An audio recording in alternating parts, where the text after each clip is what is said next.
welcome to Day to Day Knits. I cannot remember what episode this is, and I'll probably stop saying the episodes. But my name is Sara Coelho Robinson, and I am an immigrant. I'm from Portugal. I am living in the US. I've been here for about 3 years, and I live with my husband Joseph and our dog Effie. She's a Sheltie. And if you have seen the other videos, you know that we've moved. So the wall behind me is no longer green. I'm not sure if it will stay that way. Maybe I'll paint it a different color. Maybe I'll keep it this sort of white type color. I'm not sure. What I do know is that I do not like that vent there, and maybe I'll do something about that. Disguise it somehow. I don't know. We'll see. Anyway, doesn't matter. I'm looking at myself as I'm filming this, and I can't unsee it. But we're just gonna move on. So, for most of this episode, because my whips are of my own design and I haven't done much about them, I won't really get into them.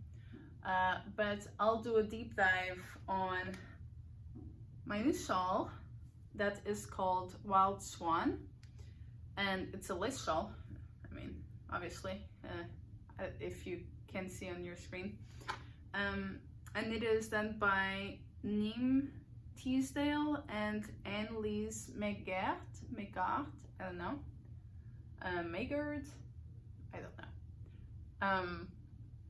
And I'll do a deep dive into that from beginning to end, what I found harder, easier, what were my mistakes.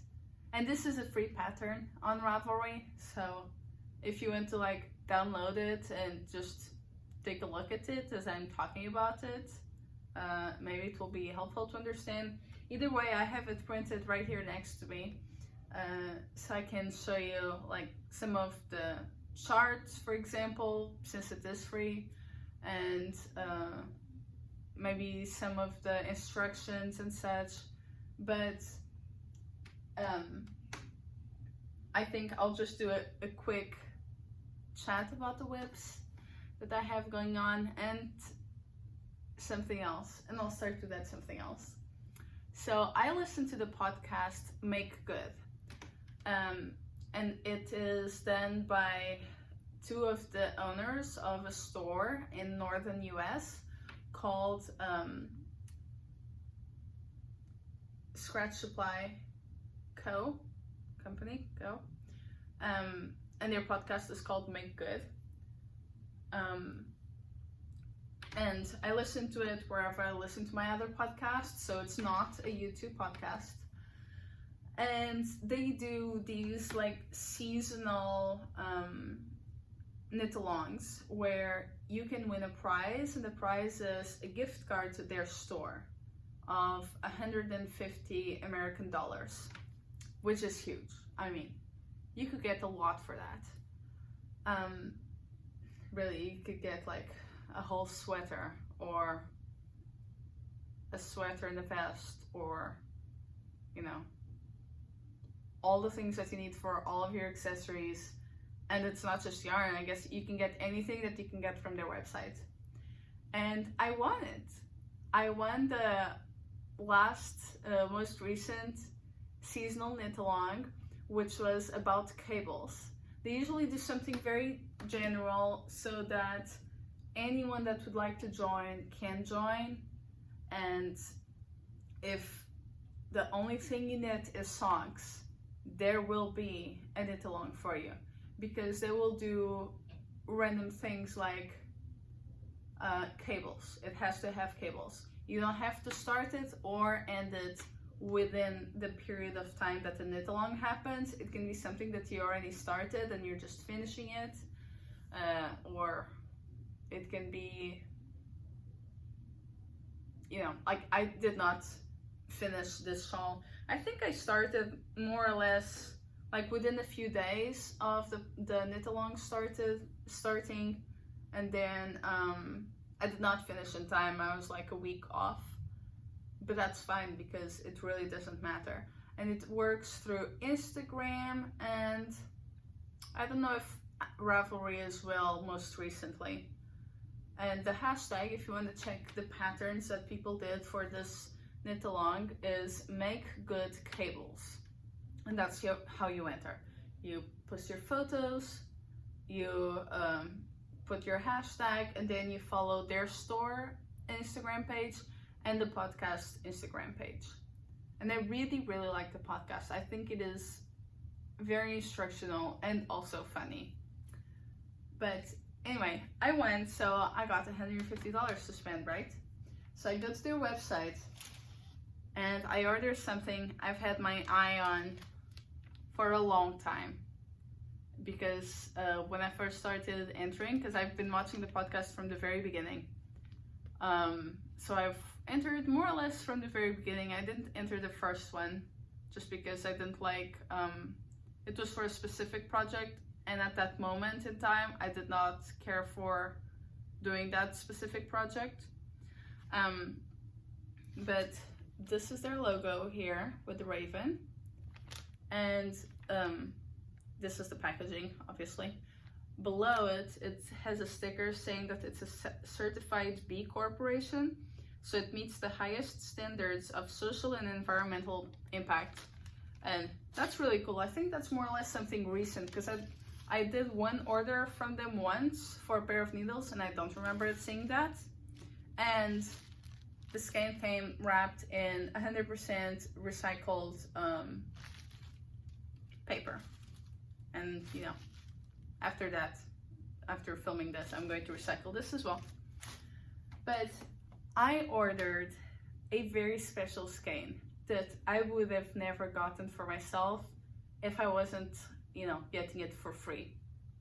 Because it is $142 American dollars just for this. It is, I don't know, very special to me and something that I knew that if I were ever to win the competition, the knit along, the giveaway, I knew exactly what I was going to spend it on.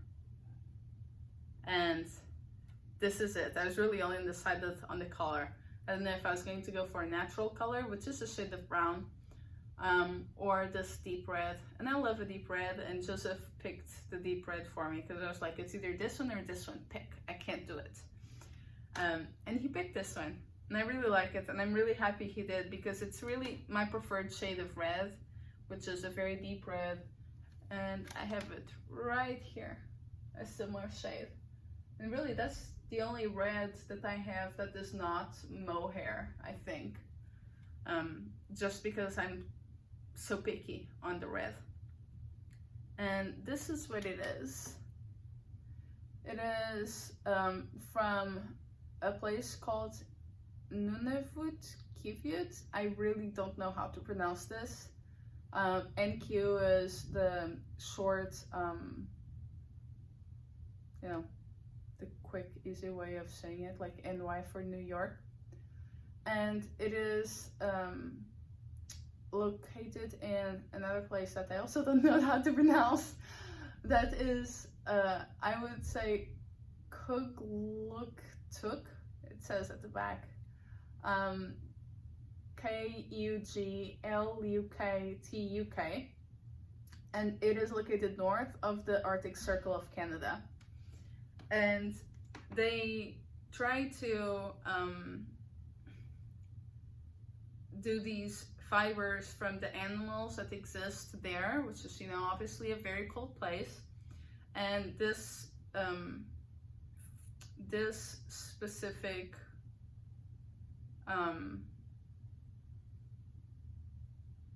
yarn, if I understand correctly, it is a mix of Arctic fox, Arctic hare, and musk ox, which is a type of ox. And there's a little like image of the ox. You might hear thunder, although it is sunny, but there's a storm coming and I can already hear it. So Kiviot is a fine underfur of muskox. It's extremely rare, warmer than wool, softer than cashmere. It is really soft. It is really soft. We'll see about how warm it is once I either start knitting with it or wear it. It says it will not shrink, it's easy to care for, and is feather light. It is very light. And the mission of this fiber company is to develop sustainable and ethical products from Arctic fiber to support traditional Inuit lifestyles, which is really cool. And the fiber is processed in the US and in Canada. I wonder how they do that. Anyway, the color is ruby, and this is a 2-ply yarn, 1 ounce, 190 yards. Before I got it, I had to go on to Ravelry, and I used the advanced search to figure out what I wanted to, or what I could knit with this little yarn. And I think the solution is to make a pair of mittens, because my hands are really not very big. I could make the cuff with, I have a red mohair, so I could do a red mohair mixed with, I have lots of alpaca, and I think it would be nice to mix those two. Like, I'll get some for you to see.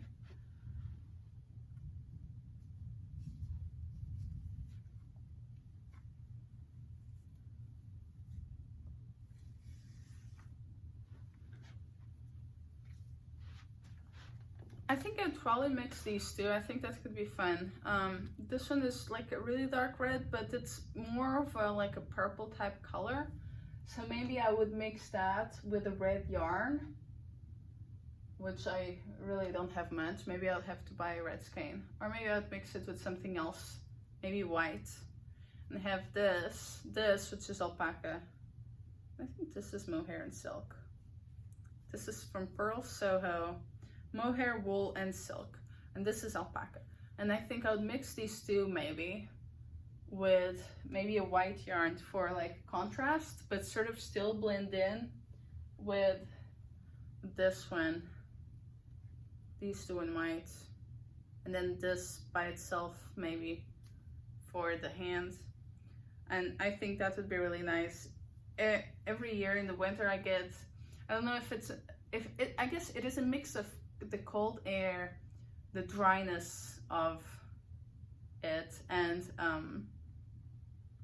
the fact that all the water taps that are not in my home are going to be running really hot water, because that's just what they do here. So I get lots of cracks in my hands, lots of dry skin, and I think it was either last year or the year before I actually had little wounds just because of all the cracks.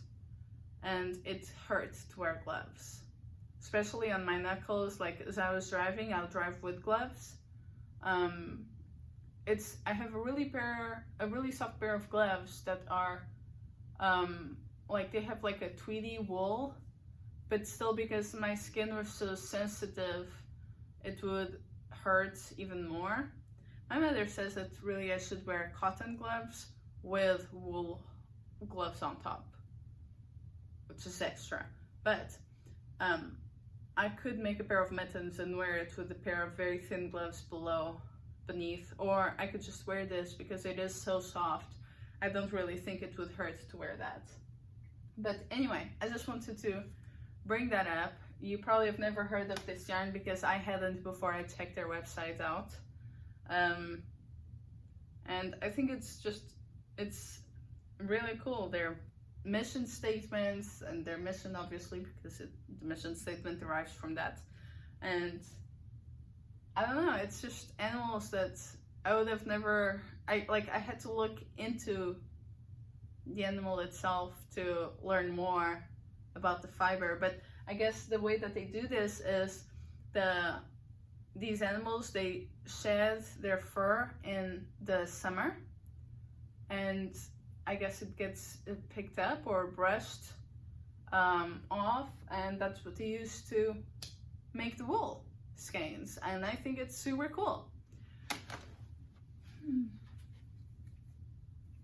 Uh-oh, well, it fell. Anyway, okay, so, and today I have a friend that's having a baby, so I went and I got her some orange because they don't know the gender, they don't care to know the gender for their first baby at least, and they asked for something either in orange or yellow, so I went with this orange. And I also went to the store and I got some T-pins, and I'll tell you a little bit more about that a little bit later. And I have 2 whips going, but I've barely worked on them because I was working on my shawl. And they're a pair of socks that I was going to make a pattern for, but after looking at, I was doing a pattern, a texture pattern for this one, but you can't see it because one, it is so dark, and second, it has all these different colors.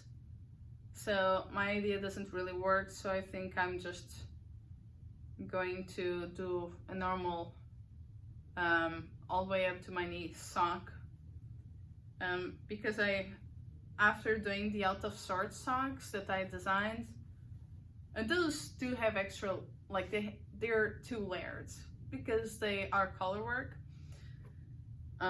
so they're extra comfortable, but I love the fact that they go up to the knees because I get really cold, and in the winter I would wear all wool if I could, but I don't have any wool pants, and it would be a lot of work to knit wool pants. But anyway, so that's that, and for that, I'll pull it out again. I'm keeping it in my vovó bag, Ravelry, and this yarn is Malabrigo, and it is their sock yarn, and I have 440 yards, which is, I guess, 100 grams or 3.5 ounces. And the color is called Stonechat. I love the color. I think it's very fall-like. It's beautiful. And I think this is Superwash. Might be Superwash, only it might have nylon. I don't remember what Malabrigo's sock yarn is. And there's a sticker at the back over the content of it, so I can't really tell you, but I really like it. And the other one, the brown, I remember the color is Espresso or Espresso Heather, and it's a Cloudborn, maybe Highland fiber twist something, I don't know, I'll write it in my notes, but it might be discontinued, I cannot recall. I got it on a sale of some sort. I don't know if it was a closeout sale. I don't know if only the store, which was really online, I don't know if they discontinued it online on that specific website or, you know, overall. But it appears to be a 2-ply yarn, and I think it is Superwash. I got it a really long time ago. By a really long time, since I've only been knitting since I moved to the US. I mean, like, maybe it has been 2 years since I bought it. Maybe a year and a half, I don't know. But I'm doing a sock up to my knees. And that's just going to be a plain sock, and then I'll do the design for a different pair of socks. And with Mondim, I'm doing a colorwork sock that's based on the Portuguese Sidewalks, which, if you don't know, you should look them up. And I'm mixing a 1x1 colorwork with a design that's inspired, or yeah, inspired, I'd say, in the sidewalks of my hometown, I live by the sea, so it has nautical themes. So here, for example, you see a sea star, and on this side you're going to have a cord that keeps like looping, and that's color work. And then there's a couple of cables on each side. They're not super noticeable, they're just like 1 by 1 simple cables, just for a little bit of fun texture at the borders on each side. And I mean, it's going well. It's really easy. You have a pattern to follow. And I think I'm going to do one sock, and then I'll do a test knit. So if any of you are interested in doing a test knit, these are not going to be up to the knees. They're going to be the normal length of sock that's most common for people to knit other than shorties, which is, I think, something like 60 rows or so above the ankle. And I think I'm doing that counting the ribbing. I have the ribbing, and I think I have 40 rows, and then the design keeps going on top of the foot. I think it's something like that. Maybe it's 60 rows. I can't remember. I'm not looking at it right now. But the colors that I'm using are Mondim, and this is a white that's not white, it's more like an ivory.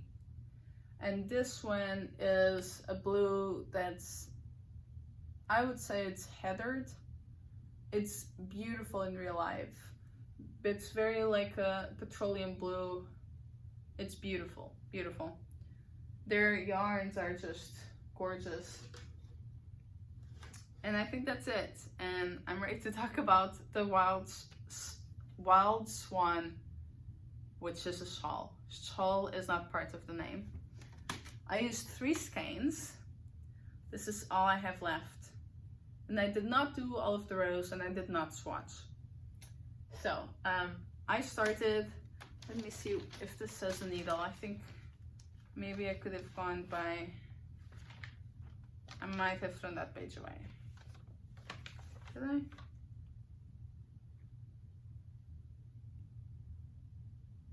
Yeah, I think I threw away one page that said things such as the needle and gauge and such.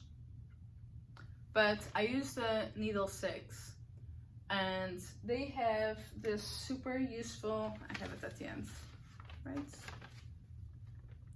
They have a super useful chart that says if you are, oh, and it's not a chart, it's a table. But they have several charts. They have chart A, B, C, D, E, F, and G. You don't have to do G, I guess. If you don't do G, that's the shortest shawl that you can make, and that's on this row. And these are the percentages of the shawl. So once you get to row 41, no, once you get to row 43, you are 10% into the shawl. And anyway, I'm using a US 6, which I can check what millimeter is. The US 6 is a, not a 4.5, is a 4mm needle. And then I switched to a 5.5mm needle because I had only used 1 skein and I had bought 3, and I was 50% through the shawl and it was looking very small.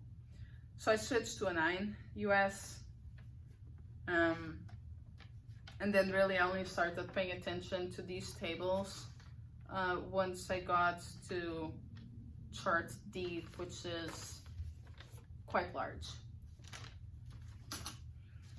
But I thought that, oh, it says use a size 4 circular needle or a 3.5mm needle, which I did not.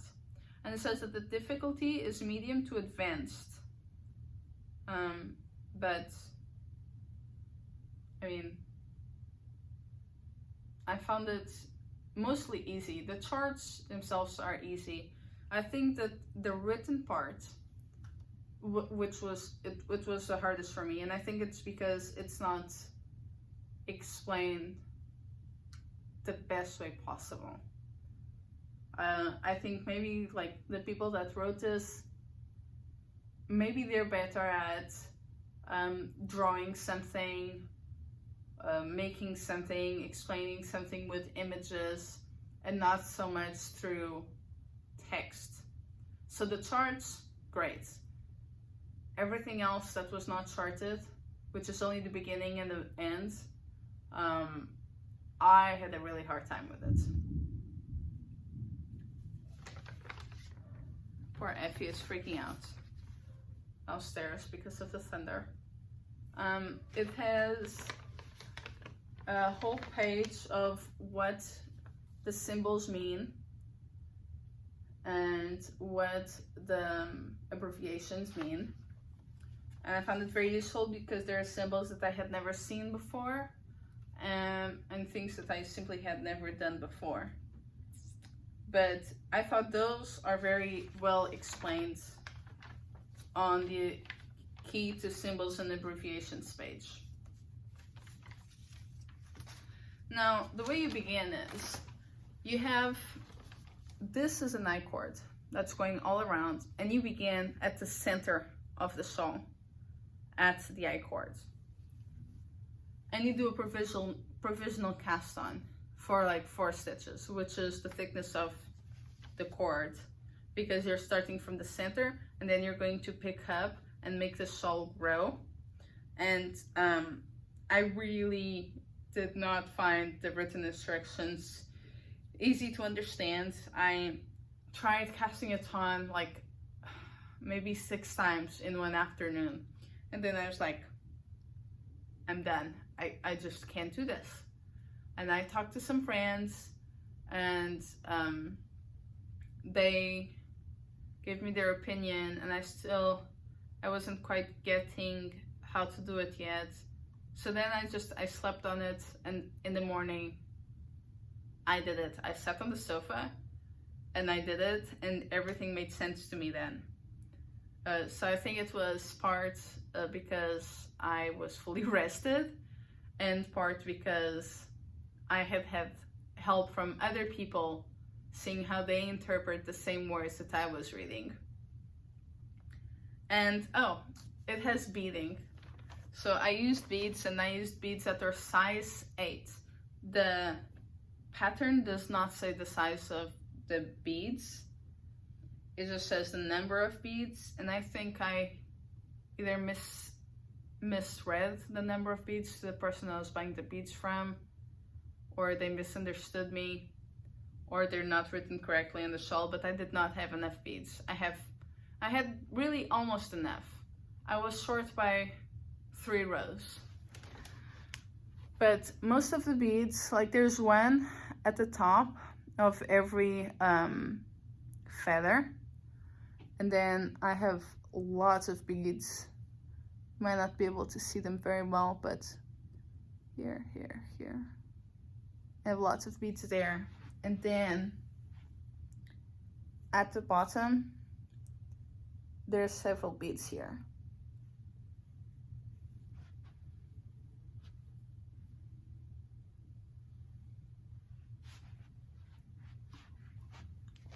I'm really happy with the size of the shawl. I don't know if you can tell. So that's it. And once you start on the charts, it is very easy. If you don't know symbol, just go read the description, because the description is very easy to understand. What I did is I went through was, if I started getting confused on the row that I was on, and this is only the right side. The wrong side is just pearls, except for the I chord at the beginning and the I chord at the end. And these are the written and the charted descriptions for that. But like I said, you start in the center and then you start growing the shawl. And what I do is I would like do a line more or less every 3 or every 5 rows on the right side, and I know, oh, I'm 1 row above this line. Now I'm 2 rows above this line. Then I'll do another line, and then I'll be like, I'm 2 rows below this line. I'm 1 row below this line. And in the end, if you know how to read your knitting, which I find very important if you're going to knit this pattern, then you find it very easy to spot mistakes, because things are just not going to line up, because there is a very specific pattern. Then, so that's chart A.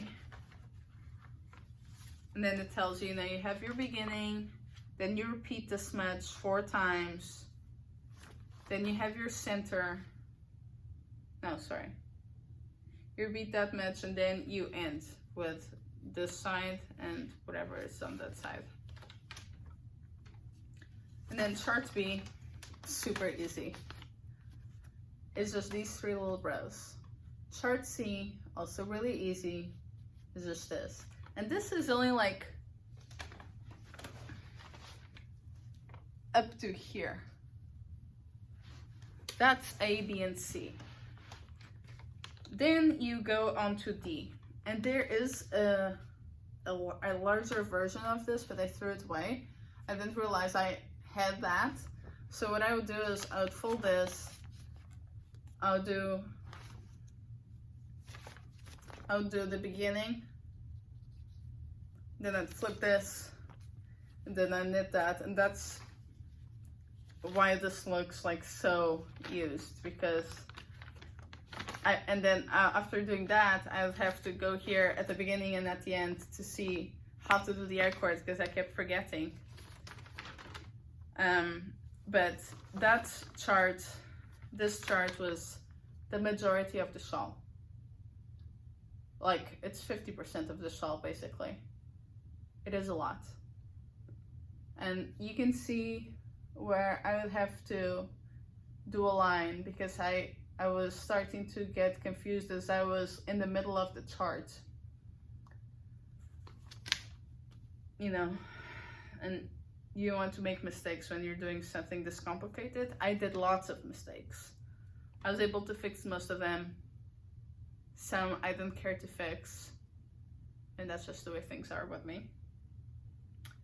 But that's it. And I believe, if I understood this correctly, there is one side that means you put a bead here and you create 2 stitches. And it's this V.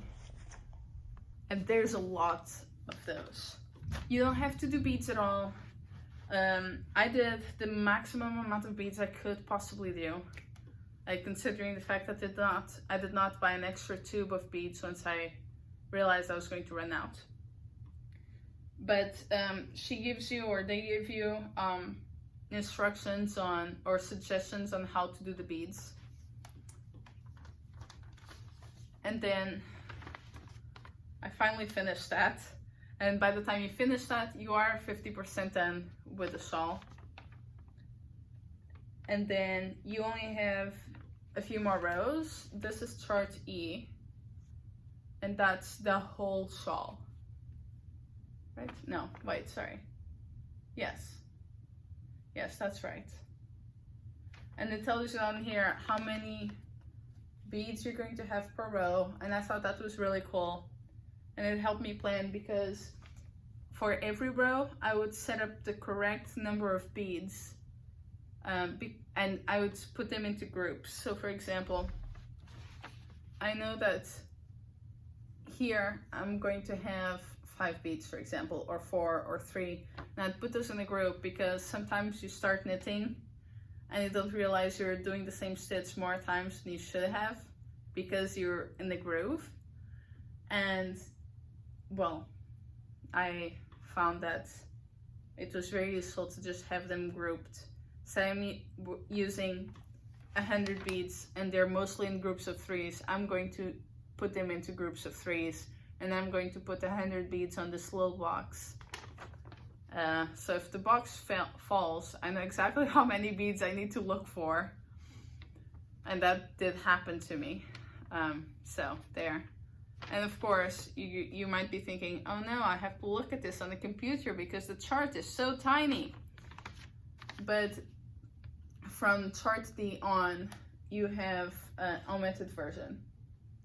And this is where I spotted the mistake. I don't know what I did. Oh, yeah, it was here. So you have the beginning of the row. Then you have a rectangle over this area. And says repeat this 3 times. And then it has this much more. And I don't know why. I did not knit this. And I did the same thing on the other side of the shawl. I did not knit this. So this is the first part. This is repeated 3 times. This is the center of the shawl. You're supposed to do these many stitches. Then do this 3 times and then end the shawl. I don't know if you can see the rectangle. But there. And I did not do that. So I was short by almost like more or less 40 stitches by the time I finished chart E. I did not notice until I got to the first row of chart F, which is here. Because suddenly I have all these stitches and I have no idea where they're coming from. I'm like, I redid the beginning of the row like 3 times and I just couldn't get it because I was reading my knits and it was good. It didn't look like I needed to add any stitches, but it was not good. And I'll show you what I did because it is ridiculous and you might find it amusing. And you might think to yourself, I would never do this. But I did. You see how I have all these holes here? I thought it would be fine to do a similar thing where I have 2 giant holes because I use 1 stitch to cast on like 20 stitches. And that's what that looks like. But it's symmetrical and it makes sense more or less with the pattern because there are holes in the pattern at the top here. And I wore this out today. I went to the yarn store and I don't think anyone noticed. But that's what it looks like when you cast on over 15 stitches into 1 stitch. And it's fine, really. I don't care. It's somewhat amusing. And that's the shawl.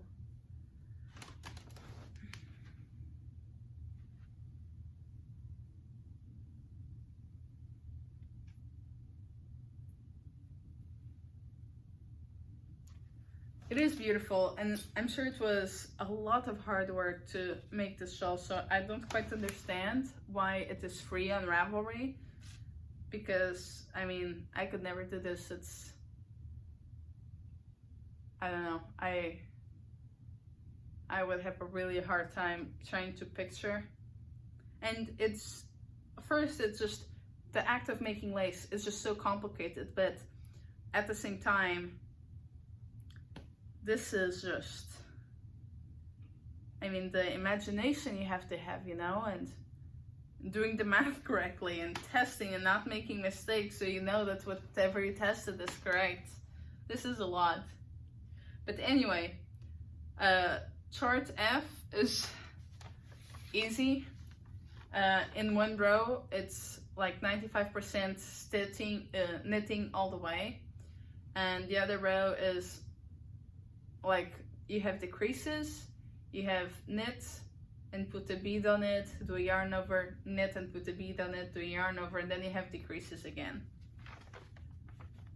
And that's really the bottom of the shawl, followed by this, which is some more of the putting a bead on almost every knit and doing yarn overs. And then the pattern ends with a picot edge, and she gives you a suggestion on how to do it, and it's 3 picots grouped. 2 smaller ones where you do 2 stitches and then you bind off 2 stitches, and 1 bigger one in the center, which is 4 stitches. And they marked it with little arrows saying, this is where you're gonna do that, this is where you're gonna do that. And this is where I did not have enough beads for this chart. Did not have enough beads for any of the rows. So I had to separate them, and instead of putting 5 beads, I would put 1 bead in the center of the group of 5. And this is where there was a row of knits that I thought I had done. I don't know what I was thinking, it was last night. I thought I had done it, so I started doing the row after that has more yarn overs and such. And I had not done the row of knits, so that's a mistake. I completely forgot 1 row. And then I thought I would not have enough yarn, because in the pattern she or they say that the yarn amount required for binding off is 2 to 3 times, depending on the amount of picots you do, a normal row. And I had 2 more rows left to do, and then the bind off. So I chose not to do those 2 rows. And sorry, when I say 2 rows, I mean 2 right side rows, which is really 4 rows. This would not have been enough yarn for that. So I just decided to bind off 4 rows early. And then there's a whole bind off page. It gives you instructions on how to bind off with a crochet hook or a knitting needle for doing your picots. I had never done picots before. I did not find the instructions useful. What I did basically was I went online, I looked for a video, I used Stephen West's video, and where it says do a small picot with 2 stitches, I did a small picot with 2 stitches using his method. Where it says to do 4 stitches, I did 4 stitches using his method. And I bound off the same way he binds off. And that's it. And I did that this morning, and it took me close to 3 hours to do, because it is a lot of stitches. Now, I got the T-pins because these picots don't look very good. And that's because I have not blocked it, but since it has lots of beads, it makes it heavier. And it is silk.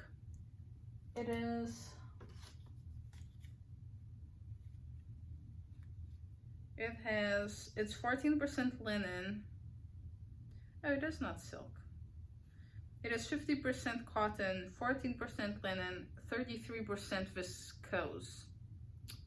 I don't know what I think I've been saying it's silk, and I don't know why I thought that. I was probably thinking of my yarn for my love note.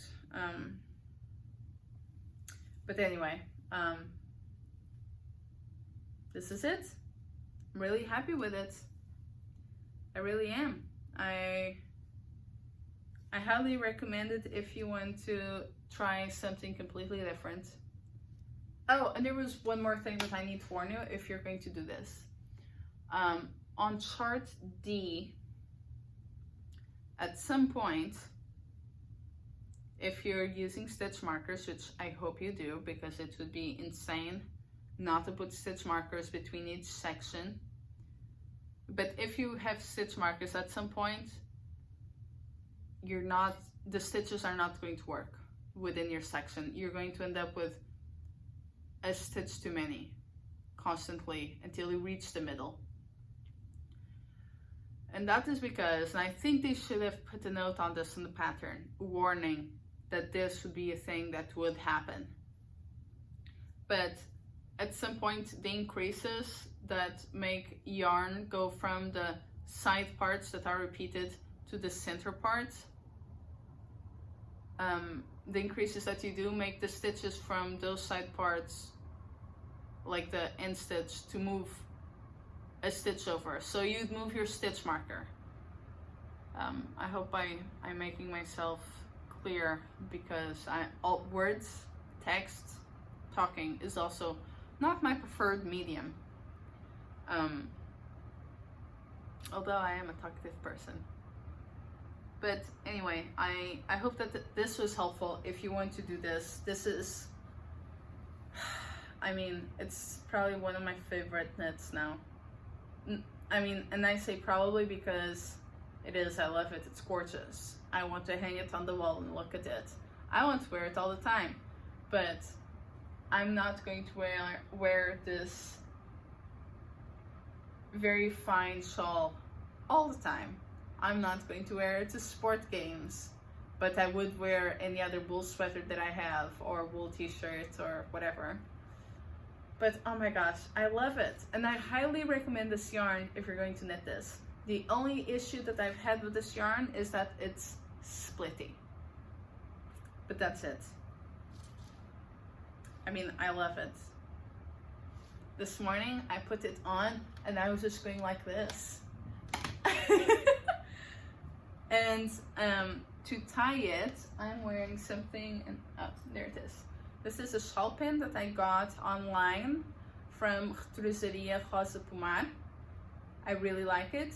I thought this would just go with everything, but they also have it where this part is not white, but it's like light blue. I think there's a pink or something, and you can just stick it in your knits as like a brooch sort of thing, but it's really for tying shawls or cardigans.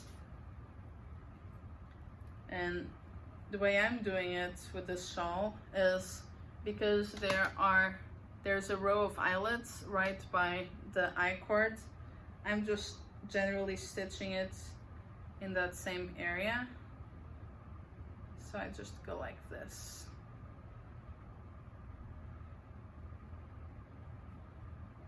And then just slide it down a little bit more. And that's it.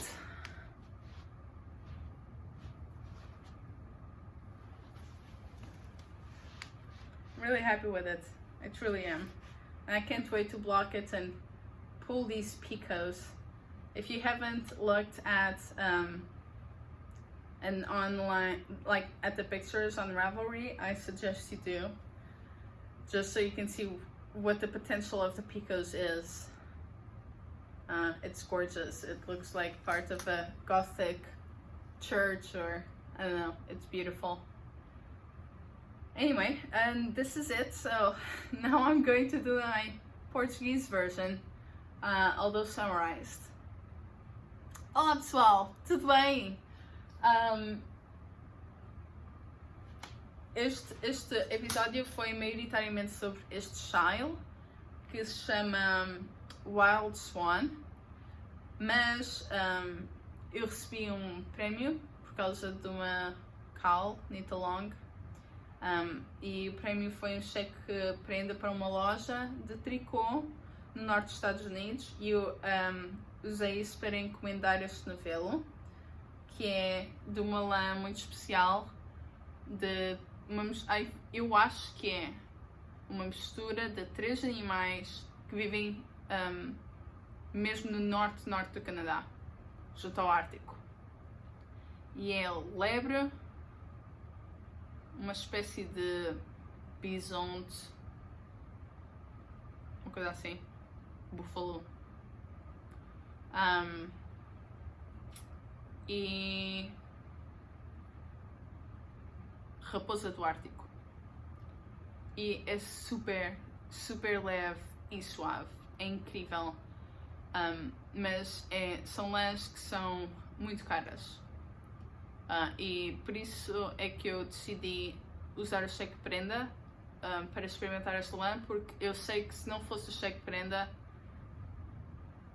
é extremamente pouco provável que eu alguma vez fosse gastar esse dinheiro numa lã como estas. Mas estou muito entusiasmada. Estou a pensar fazer umas luvas daquelas, não é assim dedos, mas daquelas que são, que esta parte para estes dedos é uma parte inteira em que os dedos estão juntos. E como não sei se isto é suficiente, estou a pensar fazer o punho com uma mistura das lãs que eu mostrei ao início, que era mohair e seda e lã, acho eu, e depois alpaca, misturados com uma outra lã, possivelmente branca, para fazer um bocadinho de contraste com esta. Agora tenho o ar-condicionado aqui a dar atrás de mim e estou cheio de frio. Pronto. E pronto, era só isso que eu queria dizer sobre isto. E eu gostei muito acho que a missão da loja, fábrica, não sei, o ateliê, não sei exatamente como chamar, mas das pessoas que fazem estes novelos. Imagino que isto seja numa espécie de uma reserva ou numa zona de Canadá que talvez seja maioritariamente habitada por as pessoas que viviam no Canadá antes dos ingleses e os franceses aparecerem. E pronto, portanto, parte do dinheiro, ou imagino que grande parte do dinheiro, se não for o dinheiro todo, vai para ajudar a apoiar a população indígena da zona. Depois, falei brevemente em dois trabalhos que eu estou a fazer, são os dois meias, os dois projetos. Portanto, um está neste saquinho da vovó, que é da Rosa Pomar, e é um par de meias, e eu ia fazer um projeto em que eu ia pôr uma textura nesta meia, mas este novelo é tão escuro e como tem estas cores, a textura não se vai notar em fotos ou nada disso, só se nota quando uma pessoa está mesmo a ver em pessoa, eu acho. Portanto, em vez disso, vou talvez escrever esse padrão e pô-lo para as pessoas poderem testar, e entretanto faço essas meias, mas com outros novelos, um novelo mais clarinho, que seja sólido. E entretanto, esta meia, vou fazer uma meia até ao joelho, usando o padrão base das minhas meias Out of Sort Socks, que são umas que vão até ao joelho, e eu uso o Excel para as pessoas porem as medidas e vai-se adaptar a meia exatamente ao formato e tamanho das pernas das pessoas, mas vou fazer isso usando um só novelo e vamos ver. Depois, isto aqui, portanto, é usando esta aqui meia castanha, novelo castanho, acho que já não está à venda, mas a cor era Espresso e a marca acho que era Cloudborn Fibers. Esta aqui é Malabrigo, a cor é Stonechat e o tipo de novelo é Sock. Portanto, meia, tenho uma certeza que são as duas Superwash, e provavelmente o Stonechat pode não ter nylon nenhum, porque às vezes as marcas fazem isso. E depois tenho outra, que estou a criar padrão inspirado na calçada portuguesa da Figueira da Foz, em que tenho, portanto, esta é uma meia mais ou menos tamanho mais normal, em que uma pessoa tem 60 carreiras acima do calcanhar, e esta é a parte de trás, muito simples,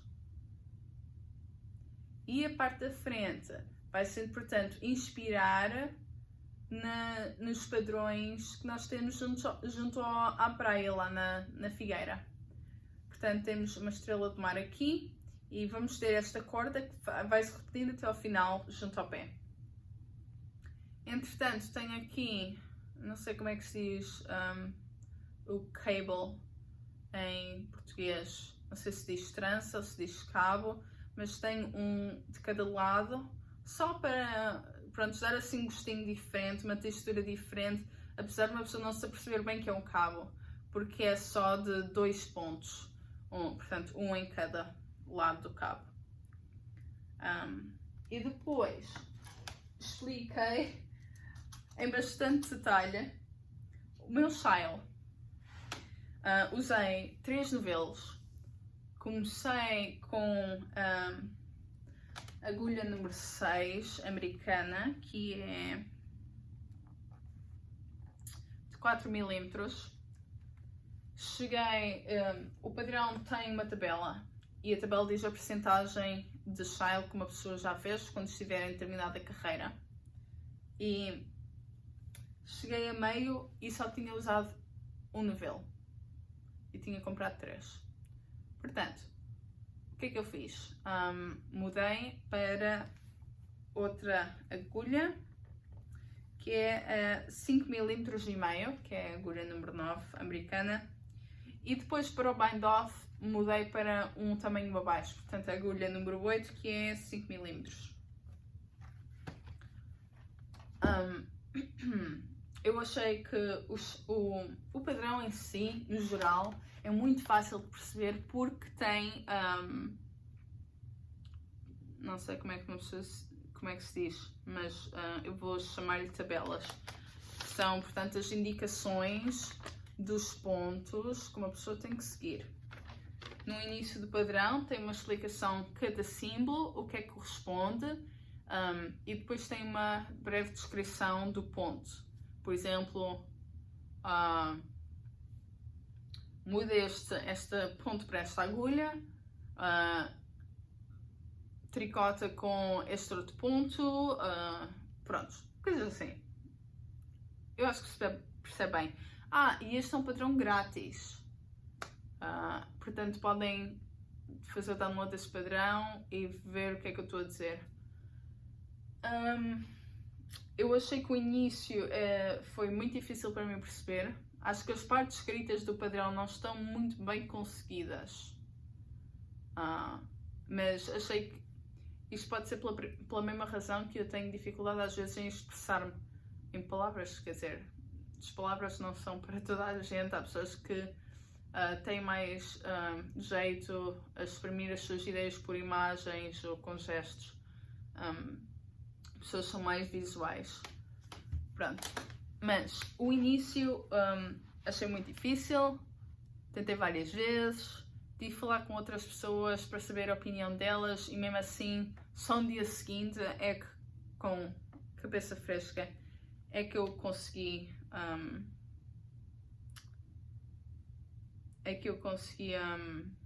fazer o início do Shawl.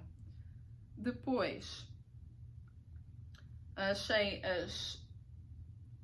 a parte principal, portanto aquilo é tudo em tabelas, achei isso muito fácil de seguir. Achei que devia-se ter incluído uma nota, porque eu ponho marcadores entre cada parte, portanto se há uma parte que repete, eu tenho marcador no início e no fim, e vou pôr marcadores de cada um dos lados enquanto essa parte se repetir. A parte central tem um marcador de cada lado, porque as partes ao lado da parte central vão se repetir. E depois chega uma altura em que uma pessoa vê que tem um ponto a mais. Porquê é que eu tenho um ponto a mais? Porque uma pessoa a ver a tabela e a ver o que já fez, o trabalho que já fez, consegue ler e não vê nenhum erro. Então o que é que se passa? Às vezes, em certas partes, há uma altura em que se acrescentam pontos à parte do meio, passando os pontos do lado, um ponto de cada vez, para a parte seguinte. Pois a parte do meio acaba com 3 pontos a mais de um lado, 3 pontos a mais do outro. Mas uma pessoa não sabe fazer isso, quer dizer, não sabe que isso está a acontecer. Então o que é que eu fiz? Tentei corrigir várias vezes, nunca encontrei o erro, tinha sempre o mesmo erro, que era ter um ponto a mais. Então decidi deixar andar, não quis saber, fui seguindo o padrão e assim é que eu me apercebi que no início do Shawl cada parte tinha um ponto a mais que se ia acrescentar ao meio. E quando chegava ao meio tinha os pontos a mais e cada parte seguinte ia perdendo o ponto, porque o ponto ia passar para a parte, quer dizer, que já tinha passado. Pronto. E isto pode ser um bocado difícil de entender, porque às vezes tenho dificuldade em expressar-me. Mas pronto, espero que tenha sido útil se quiserem experimentar este padrão. Depois, a outra coisa em que eu fiz um erro, mas isso é completamente culpa minha, foi que, não sei porquê, eu não fiz esta parte e não fiz a parte equivalente ao outro lado. Então acabei por passar às tabelas seguintes, depois de ter feito estas carreiras todas, e tinha mais ou menos 40 pontos a menos. Mas tudo parecia estar bem antes, em certa parte, só a parte do meio é que estava errada. Então o que é que eu fiz? Eu fiz o cast on de mais ou menos cerca de 20 pontos no só ponto e de um de cada lado, portanto. Isto é o que acontece quando a pessoa repara que tem muitos pontos em falta, todos juntos. A mesma coisa do outro lado, onde é que está? Está aqui. Portanto, foi isto que eu fiz para na parte seguinte ter a quantidade de pontos certa. E não fica assim muito mal. É um bocadinho estranho, mas depois quando uma pessoa olha para esta parte, que está cheia de círculos com buracos, até quase que parece que faz parte, não é?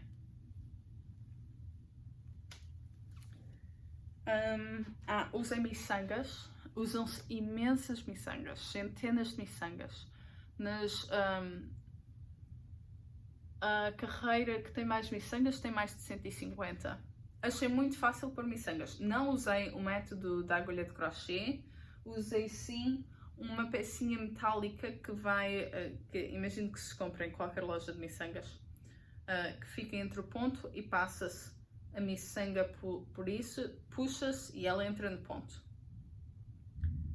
Mas escolhi assim umas que não se notam muito. Tem aqui, aqui, aqui, aqui. Mas quis pôr porque primeiro nunca tinha feito. E eu não sou uma pessoa que use miçangas. Por isso é que também quis que não se notassem muito. Dão só um brilhozinho e é só isso. Mas dão peso ao Shawl. Ajudam a que haja um drapeado. Porque, pronto, parte disso é o material do novelo em si, que este é algodão viscose e lã, acho eu. Não, linho. E, portanto, isso já tem um certo drapeado, mas ajuda o peso. Eu ainda não pus isto em água, vou pôr, porque depois tenho o ponto picô que tenho que fazer com que fique mais bonito. Mas dava para usar assim, porque os pontos estão todos abertos. O peso das miçangas ajuda. E depois achei que a parte final também não foi muito bem conseguida no texto, porque eu nunca tinha feito ponto picô e achei as instruções um bocadinho confusas para mim. Imagino que uma pessoa que saiba fazer, ao ler as instruções, consiga perceber o que está a ser pedido. Mas eu fui ver um vídeo do Steven West e fiz o método dele, usando a quantidade de pontos que pedem no padrão. Estou a falar há muito tempo, mais de 1 hora. Mas pronto, é só isso. Eu gostei muito de fazer. O único problema é que foi cansativo, demorou-me 3 meses. Hoje de manhã acordei às 4 da manhã, não consegui voltar a dormir, então vim cá para cima e passei cerca de quase 3 horas a fazer o bind-off. E estou tão contente. Estou mesmo muito contente com este projeto. Gostava de poder usá-lo em todo lado, mas não vou, porque, quer dizer, é uma coisa que me deu imenso trabalho, não vou usar para todo lado. Mas, por exemplo, usei para ir hoje ao supermercado, usei para ir à loja das lanches. E depois estou a usar para fechar o Shawl à frente, estou a usar este, não me lembro como é que se chama, mas comprei de forma online na loja da retrosaria Rosa Pomar. E uma pessoa pode usar para fechar os shawls, eu estou a pôr assim no meio, ou para fechar casacos, etc. Ou então a pessoa pode usar quase como se fosse broche ou assim, pronto, para enfeitar. Ou até, se for uma pessoa que não tenha cabelo tão pesado como o meu, se calhar até dá para fazer aquela coisa que se espeta depois para amarrar o cabelo. Mas pronto, é assim. Vamos continuar. Vou fazer, já tenho projetos em mente para começar em setembro, mas entretanto vou trabalhar nas meias e se calhar vemos daqui 2 semanas, que eu agora tenho um bocadinho mais tempo. E pronto. É só, espero que tenham gostado. I hope you enjoyed the video. I hope that I didn't go too much into it, that you didn't not like, but I hope that it was enough for you to feel like you should try it. I've never done a shawl like this, and I thought that, I thought like, I can do this. I can now look at highly complicated lacy patterns and I feel like I can do it. And that's really special. Portanto, estou a dizer que eu via aqueles rendados e, quer dizer, ficava tipo, eu nunca vou conseguir fazer isto, não é? Mas depois, isso quer dizer, sei-se. As tabelas são só mostrar o lado, este lado, as carreiras que se fazem do lado oposto é só fazer um ponto tipo pearl, que já não lembro se é liga ou meia, já não lembro. Mas agora esqueci-me. Pronto, portanto, agora sempre que eu vejo padrões mais complicados, assim todos rendados, eu sei que eu consigo fazer. E que não é isso que me vai pôr medo e fazer com que eu não aceite o desafio de ter mais uma peça lindíssima, feita de forma caseira, com muito amor e muito trabalho. Isso só me deu, só fiz, demorou-me 3 meses a fazer e dependendo da pessoa pode demorar mais tempo. Eu praticamente só me foquei nesta peça. E pronto, estou muito contente. Se eu consigo fazer, vocês também conseguem. E pronto, vamos acabar assim. Espero que tenham gostado. Deixem comentários, gostos, partilhem com as amigas. E pronto. Até para a próxima. Talvez daqui 2 semanas, vamos ver. Depende de como atarefada estiver a vida. Portanto, muitos beijinhos e tchau, tchau!